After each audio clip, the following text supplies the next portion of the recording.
الحمد للہ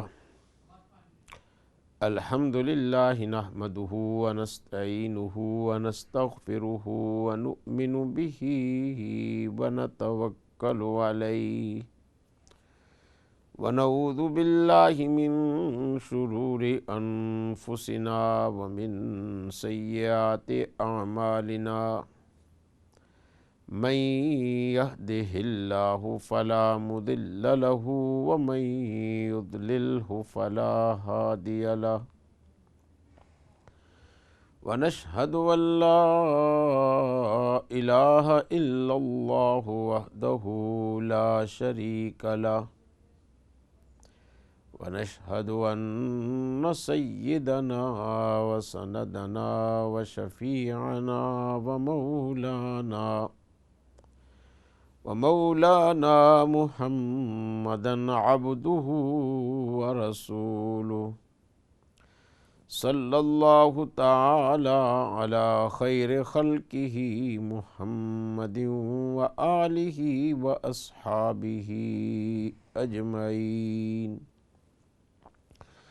اما بعد فاعوذ باللہ من الشیطان الرجیم بسم اللہ الرحمن الرحیم لقد جاءکم رسول من انفسکم عزیز علیہ ما عنتم حریص علیکم بالمؤمنین رؤوف رحیم فَإِن تَوَلَّوْا فَقُلْ حَسْبِيَ اللَّهُ لَا إِلَٰهَ إِلَّا هُوَ عَلَيْهِ تَوَكَّلْتُ وَهُوَ رَبُّ الْعَرْشِ الْعَظِيمِ صدق اللہ العظیم وصدق رسولہ النبی الکریم ونحن على ذلك من الشاہدین والشاکرین والحمد للہ رب العالمین۔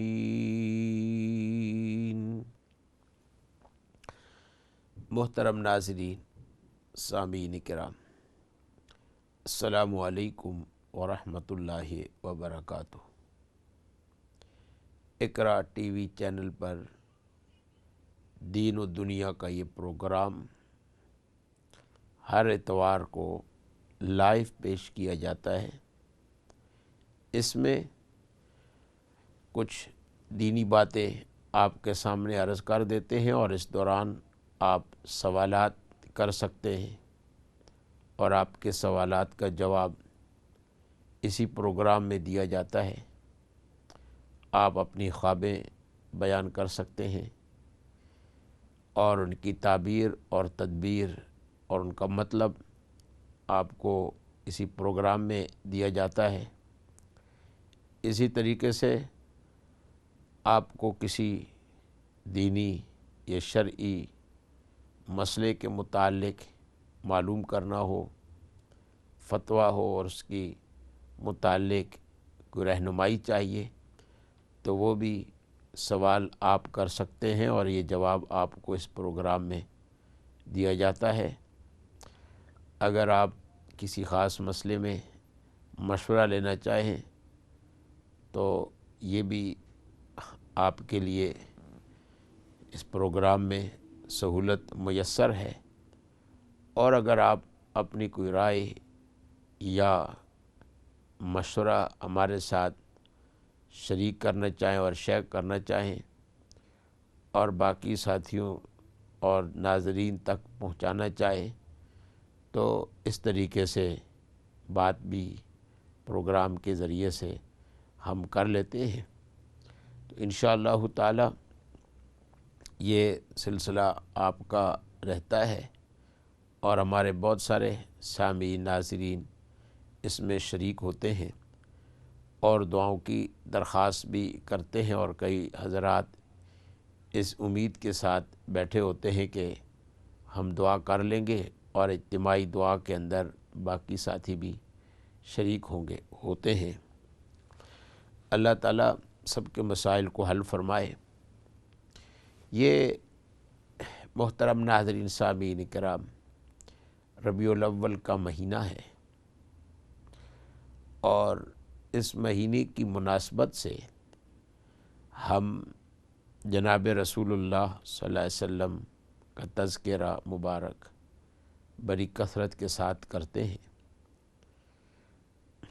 اور اس مہینے کی مناسبت سے ہمیں یہ موقع مل جاتا ہے کہ ہم رسول اللہ صلی اللہ علیہ وسلم کا ذکر خیر ہم سنیں، اہل شوق سے سنیں، اہل محبت سے ہم سنیں، اور ان حضرات سے ہمیں سننے کا موقع مل جاتا ہے جن کا تعلق، جن کا عشق، جن کی محبت جناب رسول اللہ صلی اللہ علیہ وسلم کے ساتھ بے مثال ہوتی ہے۔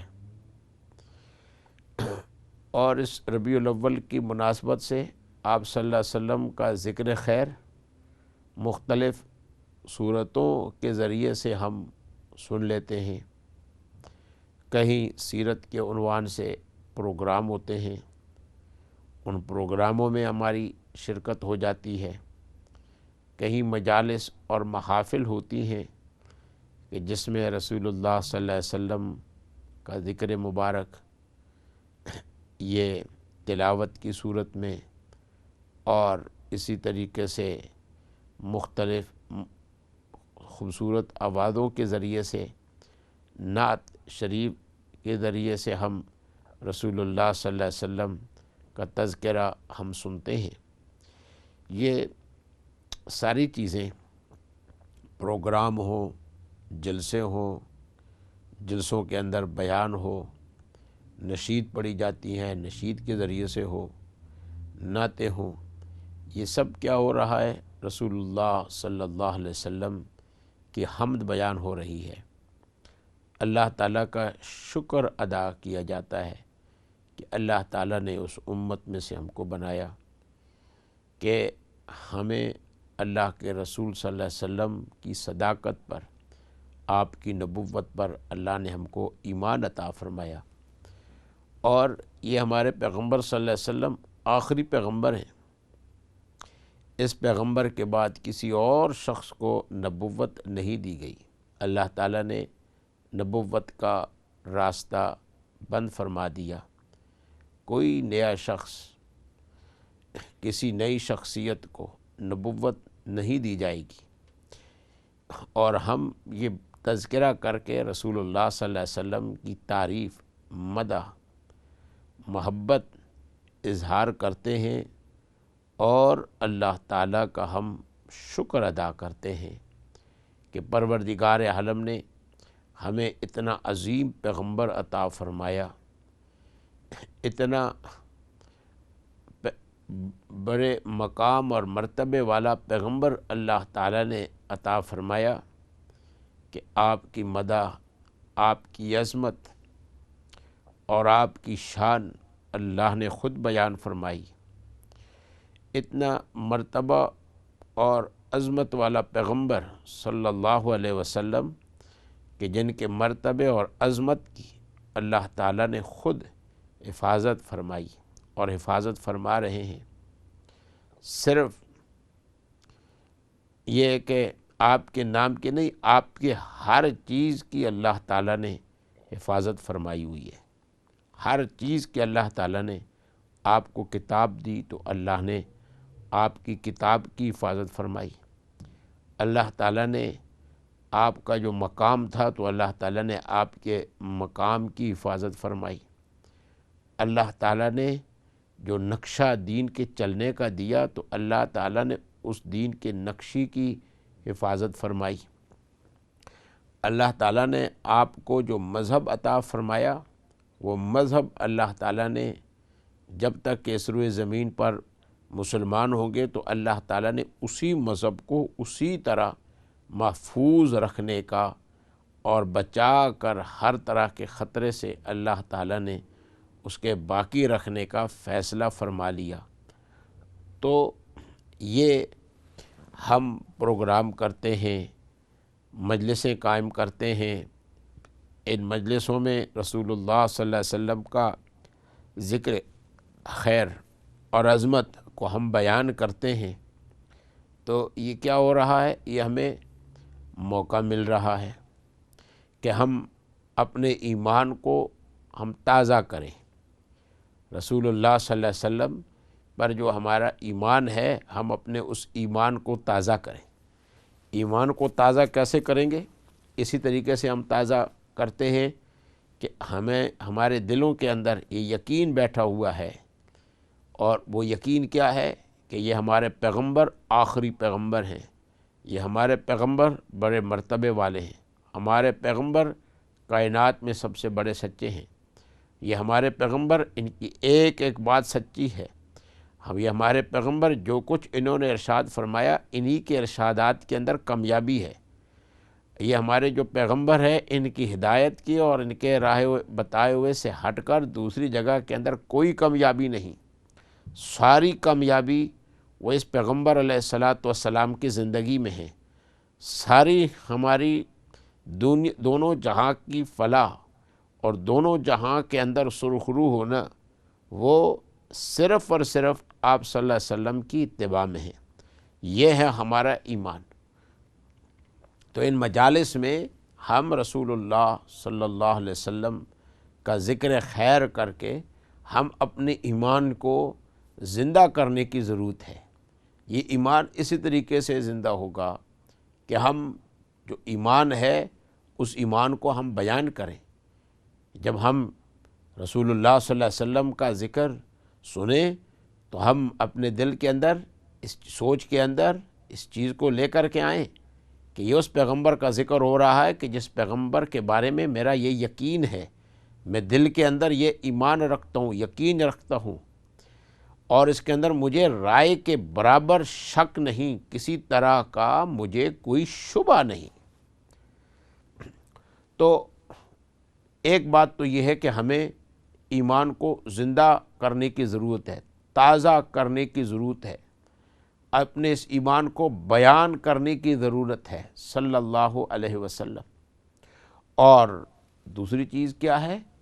دوسری چیز یہ ہے کہ ہم اللہ تعالیٰ کا شکر ادا کریں کہ پروردگار عالم، جس طرح تو نے مجھ کو زندگی عطا فرمائی، دنیا کی اور نعمتیں عطا فرمائی ہیں، مال کی، دولت کی، اولاد کی، خاندان کی اور صحت کی اور خوشی کے ساتھ اس دنیا میں رہنے کی، تو اسی طریقے سے آپ نے مجھے یہ توفیق دی کہ میں اس عظیم مرتبے والے پیغمبر صلی اللہ علیہ وسلم کی امتی میں سے ہوں، اور آپ صلی اللہ علیہ وسلم کی امت میں سے ہونے کا یہ جو نعمت ہے، یہ ساری نعمتوں سے بڑھ کر بڑی نعمت ہے، سارے انعاموں سے بڑھ کر یہ بڑا انعام ہے۔ تو اللہ تعالیٰ کے سامنے ہمیں شکر ادا کرنا چاہیے۔ میرے محترم ناظرین، سامعین کرام، ذرا ہمیں توجہ کرنی چاہیے، ذرا غور کرنا چاہیے، کتنی دفعہ ہم شکر ادا کرتے ہیں اللہ تعالیٰ کا، اس بات کا کہ اللہ تعالیٰ نے ہمیں جناب رسول اللہ صلی اللہ علیہ وسلم کی امت میں سے بنایا، اللہ تعالیٰ نے ہم کو یہ توفیق عطا فرمائی کہ ہم رسول اللہ صلی اللہ علیہ وسلم پر ایمان رکھتے ہیں، ہم ان پر یقین رکھتے ہیں۔ اللہ تعالیٰ کا ہم نے کتنی دفعہ یہ شکر ادا کیا ہے، تو اس چیز کی طرف بھی ہمیں توجہ رہنی چاہیے، اور اگر ہم نہیں کر رہے تو آج کے بعد سے ہم اپنی دعاؤں کے اندر یہ ضرور ہم شامل کیا کریں کہ پروردگار عالم، تیرا شکر ہے، تیرا کرم ہے، اور سب سے بڑا کرم ہے کہ آپ نے ہمیں جناب رسول اللہ صلی اللہ علیہ وسلم کی امت میں سے بنایا۔ تو یہ دو باتیں میں نے آپ کے سامنے عرض کی ہیں، اور تیسری بات، ان پیغامات کو سن کر اور ان بیانات کو جناب رسول اللہ صلی اللہ علیہ وسلم کی سن کر جی ہمیں اس پر مزید احکام کے عمل کرنے کی ضرورت ہے۔ ایک کال لیتے ہیں۔ جی السلام علیکم ورحمۃ اللہ وبرکاتہ۔ وعلیکم السلام ورحمۃ اللہ وبرکاتہ. سب کیا حال آپ کا؟ ٹھیک ہے جی الحمدللہ بہن، آپ خیریت کے ساتھ ہیں؟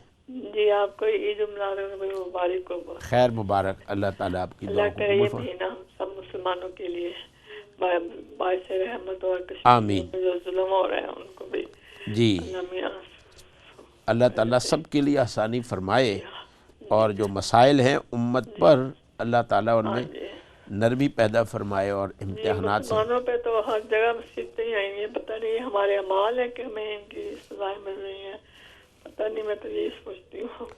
جی اللہ تعالیٰ سے ہمیں دعا کرنی چاہیے، اللہ جی تعالیٰ کی ہاں طرح متوجہ جی. ہونے کی ضرورت ہے. جی سب کوئی انسان ہو کو جو بہت بیمار رہتا ہو، جی تو کیا یہ اس کے وہ اچھا بھی نہ ہو، اس کو بیمار رہتا ہو، تو کیا یہ اس کو اس کے گناہوں کی سزا ہوتی ہے کہ یا اللہ میں اس کے گناہ معاف کر دیتا ہے، اسی بیماری سے گناہ جھاڑ دیتی ہے، یا کہ اگر وہ اچھا نہیں ہے تو اس کو عذاب دنیا میں ملنا شروع ہو جاتا ہے.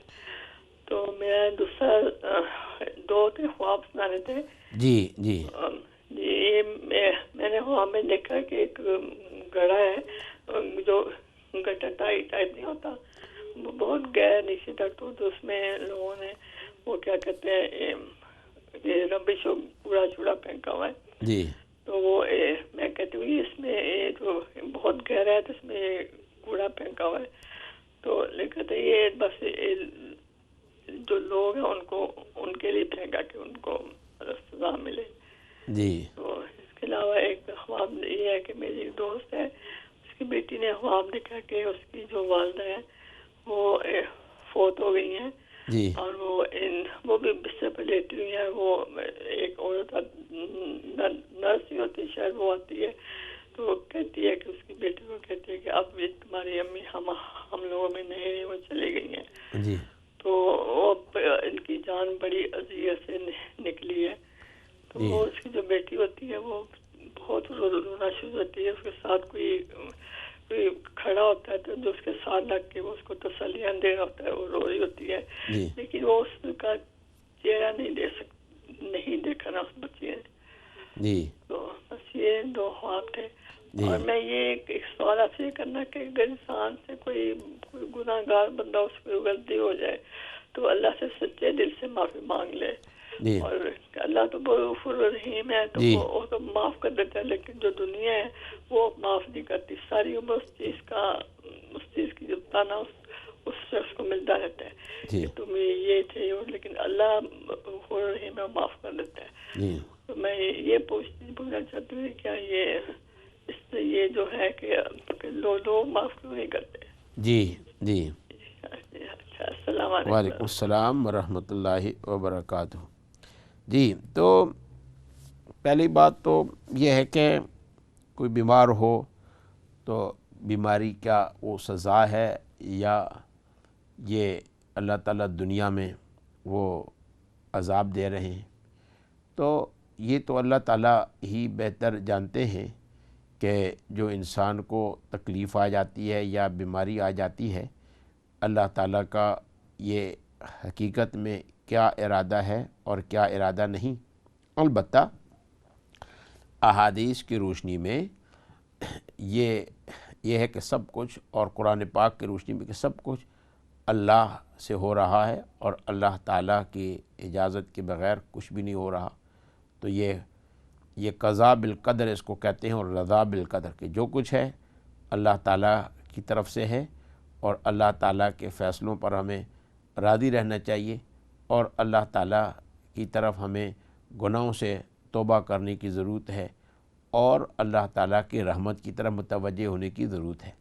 تو انشاءاللہ تعالیٰ یہ بیماری کی حالت میں انسان پر اللہ کی یاد اور اللہ کی طرف توجہ، اللہ کی طرف رجوع، یہ انبیاء علیہم السلام کی سنت ہے.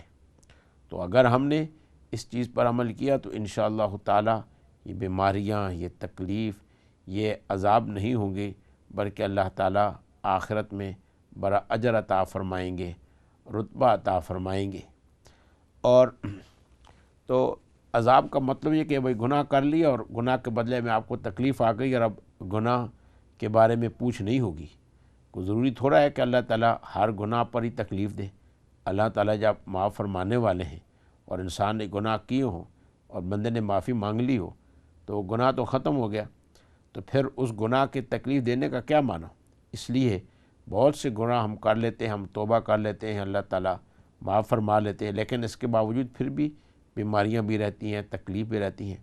تو اس لیے ہمیں یہ ہے کہ جتنی بھی تکالیف ہیں، ان تکالیف میں ہم اللہ تعالیٰ کی طرف متوجہ ہو جائیں، اللہ تعالیٰ کی طرف ہم رخ کر لیں، اللہ تعالیٰ سے ہم مانگنے والے ہو جائیں، تو اس کا معنی یہ ہے کہ ہم دنیا کے اندر خدا کو حکم پورا کر رہے ہیں، اور اللہ تعالیٰ نے ہم کو یہ حکم دے رکھا ہے کہ ہم ہر چیز میں اللہ کی طرف متوجہ ہوں، ہر فیصلے کو اللہ کی طرف لوٹائیں، اور اس کو کہتے ہیں یہ قضاء بالقدر، کہ جو کچھ ہو رہا ہے وہ تقدیر سے ہو رہا ہے، اور جو کچھ ہو رہا ہے ہم اس پر راضی ہیں کہ اللہ یہ تیرا فیصلہ ہے، تو نے اس طریقے سے لکھ دیا ہے، تیرے فیصلے کے آگے ہماری قوت، ہماری طاقت نہیں چل رہی، اور ہم تیرے فیصلے پر راضی ہیں۔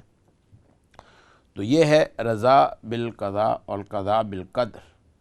تو ہمیں جتنی بھی بیماریاں آئیں اس میں مایوس نہیں ہونا چاہیے، بلکہ بیماری کی حالت ہو یا خوشی کی حالت ہو، ہم اللہ کی یاد میں لگے رہیں، اور بیماری کو ہم اللہ تعالیٰ کے سامنے یاد کر کے ہم کریں کہ پروردگار عالم، یہ بیماری تو نے لگائی ہے، تیری اجازت کے بغیر، اس سے پہلے بیماری نہیں تھی وہ بھی تو نے صحت عطا فرمائی تھی، اب یہ بیماری آپ ہی نے لگائی ہے، اور آپ کے فیصلے سے ہی ہو رہا ہے، اور ہم آپ کے اس فیصلے پر راضی ہیں، ہم کوئی گلہ شکوہ نہیں کرتے۔